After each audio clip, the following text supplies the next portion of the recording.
Rousseau के विचार हैं कि आदिम अवस्था में मनुष्य स्वतंत्र, समान व प्रसन्न था। धीरे धीरे सभ्यता के विकास के साथ अन्य कई चीजों का विकास हुआ, यानी कि जैसे जैसे सभ्यता का विकास होता गया, चीजें बदलती गई। उसने कहा कि इस विकास के क्रम में सभ्यता का विकास कई संस्थाओं जैसे कि राज्य, समाज, धर्म आदि का विकास हुआ। वहीं संपत्ति की अवधारणा का विकास हुआ। इस संपत्ति की अवधारणा के विकास में असमानता का जन्म हुआ और संपत्ति की सुरक्षा के लिए राज्य अथवा राजा जैसी संस्था का जन्म हुआ, यानी कि राजा व लोगों के बीच जीवन व संपत्ति की सुरक्षा के लिए एक समझौता हुआ। दूसरे क्रम में देखेंगे कि सभ्यता के विकास के साथ जो राज्य, समाज और धर्म का विकास हुआ था, उसने कई बंधन आरोपित किए, जबकि व्यक्ति पहले स्वतंत्र पैदा हुआ था।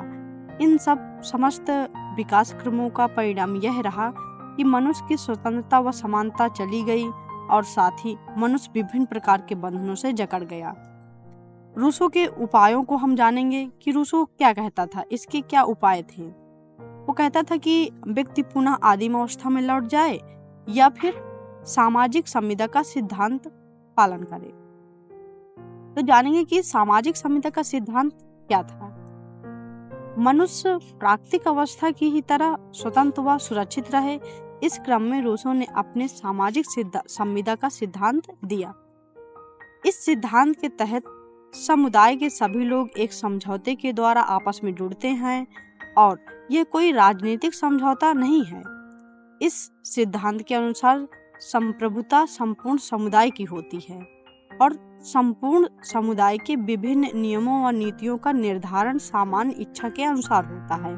ये सामान्य इच्छा जो जनरल विल है, क्योंकि इस सिद्धांत के द्वारा व्यक्ति किसी राजा अथवा संस्था द्वारा शासित नहीं हो रहा होता, अतः इस व्यवस्था में व्यक्ति सुरक्षित भी होता है और स्वतंत्र भी। आगे हम जानेंगे कि रूसो के विचारों में लोकतंत्र के तत्व भी झलकते हैं, क्योंकि सामाजिक संविदा तथा सामान्य इच्छा का जो सिद्धांत था, उससे ये स्पष्ट होता है कि इसमें लोकतंत्र के बीच निहित है। क्योंकि रूसो सामान्य इच्छा से जो शासन चलाने की बात करता है, वह लोकतंत्र का आधार है और वस्तुतः रूसो के विचारों से प्रत्यक्ष लोकतंत्र की बात भी स्पष्ट होती है।